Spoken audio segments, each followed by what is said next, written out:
kíun kó má dàbí ìgbà tó ń fi píìnì gún yàn pàápàá lẹ́sẹ̀, kó dàbí ìgbà tí pajápajá mú yàn ògùn tingling effect, àbí kó dàbí pé ẹsẹ̀ yàn ń gbóná, ara ń gbóná àbára ń tà àwọn nínú, kí ẹ̀yà ara kan kú tàìtàì.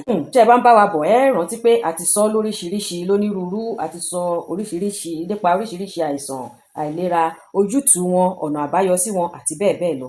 Lónìí ohun tí mo wá fẹ́ ká yẹ̀wò ni nǹkan kan tí ó wọ́pọ̀ láàárín àwọn àgbàlagbà.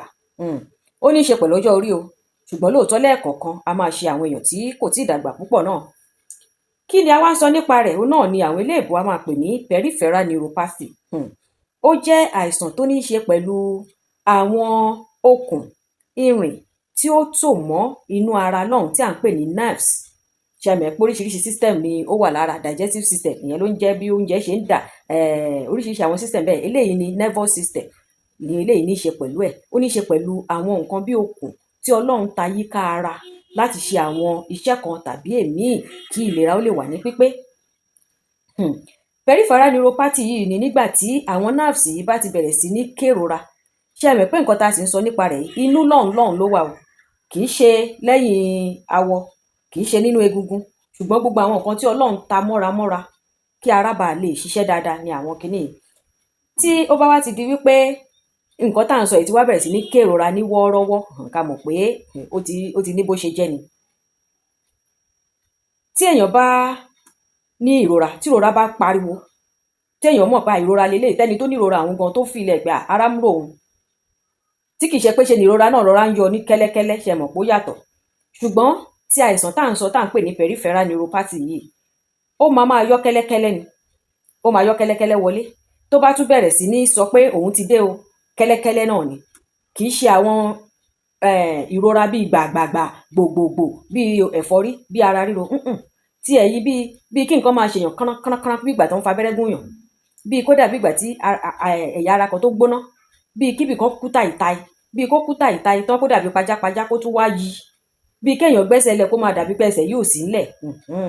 Tí ó bá ń ṣẹlẹ̀ sáwọn àgbàlagbà níbẹ̀rẹ̀ wọ́n á máa sọ bíi wípé bóyá toró rẹ àwọn ni, bóyá àwọn ti rìn jù ni, bóyá àwọn ṣe wàhálà jù ni. Ṣùgbọ́n ní kò pẹ́ yóò wá pọ̀ sí, yóò wá di wípé bí wọ́n bá ń rìn kí wọ́n má lè rìn dáadáa, bí wọ́n bá kó máa da orun wọn láàmú, kó má lè dá àwọn nǹkan kan ṣe.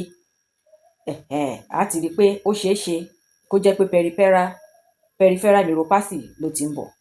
Ẹ kú mọ̀ pàdé Ronke fún yín nítàn ráńpẹ́ tí ó yànnàná tí ó jẹ́ kẹ́ lè rí kúlẹ̀kúlẹ̀ àìsàn tí à ń sọ nípa rẹ̀ yìí. Ìtàn tí mo mú wá fún yín lè ní ìtàn màmá Ṣàdíà.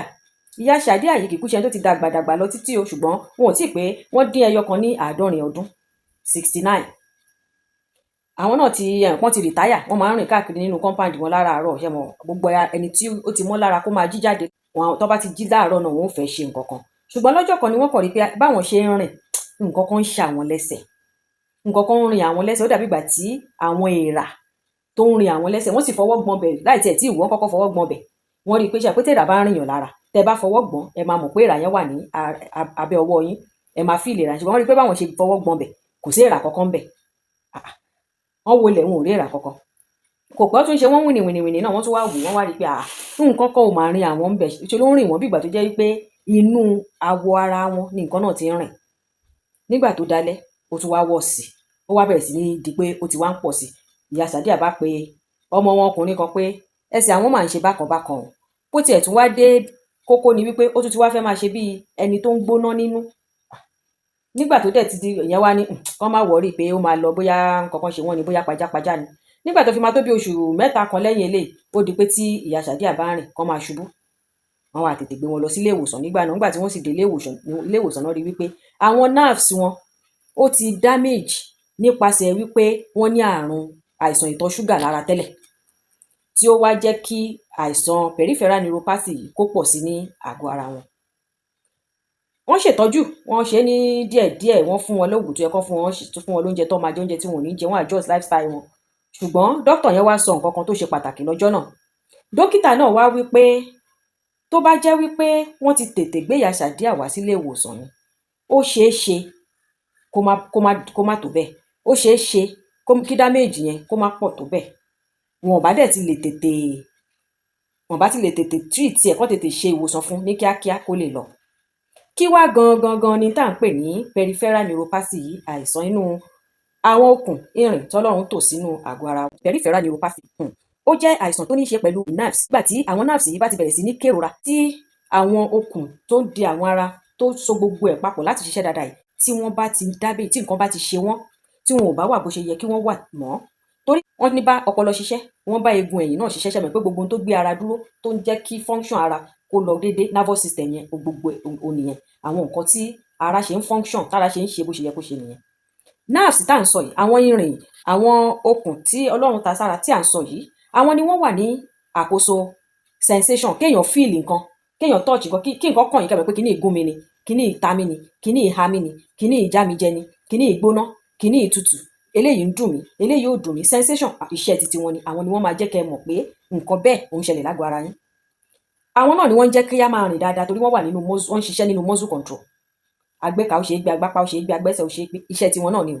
Àwọn náà ni wọ́n ń ṣiṣẹ́ automation, automatic functions, bí ẹ̀jẹ̀ ṣe ń lọ sí gbogbo ibi tó yẹ kó lọ, bí oúnjẹ ṣe ń dà, bí gbogbo ẹ̀ ṣe ń ṣiṣẹ́, rí pé iṣẹ́ ńlá ni wọ́n ń ṣe.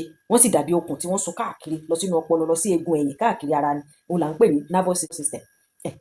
Ṣe rí pé iṣẹ́ ńlá ni wọ́n ń ṣe. Kí gbogbo àwọn okùn irin tọ́lọ́run wá so káàkiri ara yìí kó wá ní àìsàn, kó má wá ṣiṣẹ́ bó ṣe yẹ kó ṣe mọ́, òun ni à ń pè ní peripheral neuropathy. Kí ló wá dé gan tó ṣe pọ̀ fún àwọn àgbàlagbà?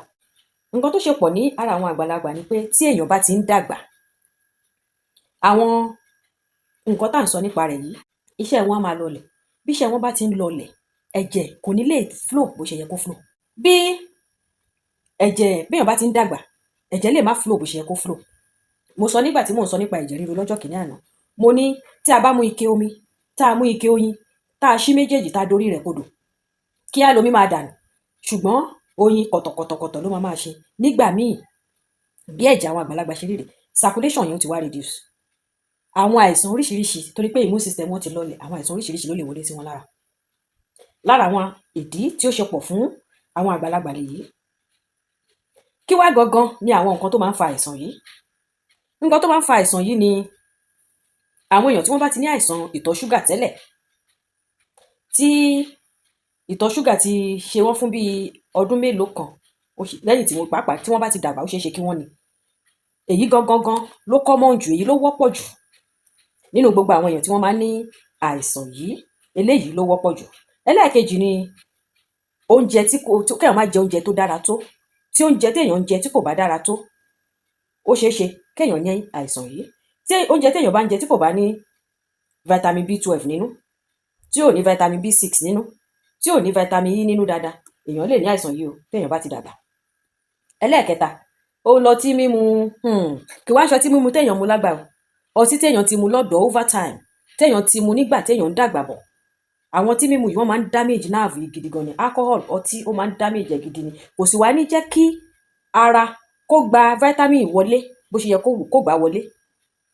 Ìyẹn ni pé tí èèyàn bá mu ọtí tó vitamin, tó fi kó máa jẹ oúnjẹ tó ní vitamin, àbí kó máa lo nǹkan tó ní vitamin, àbí kó máa lo vitamin gangan, tí ó bá ṣe ń lò ọtí tí wọ́n mu yìí, kò ní jẹ́ kí ó fi taratara ṣiṣẹ́ lára, kò ní jẹ́ kára ó gbà bó ṣe yẹ kó gbà sára. Ṣe rí bẹ́yẹn.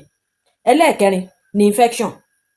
Tí infection bá wá déédéé nínú àgọ́ ara, sí ara èèyàn, ó lè pàpà lọ damage àwọn nerves yìí.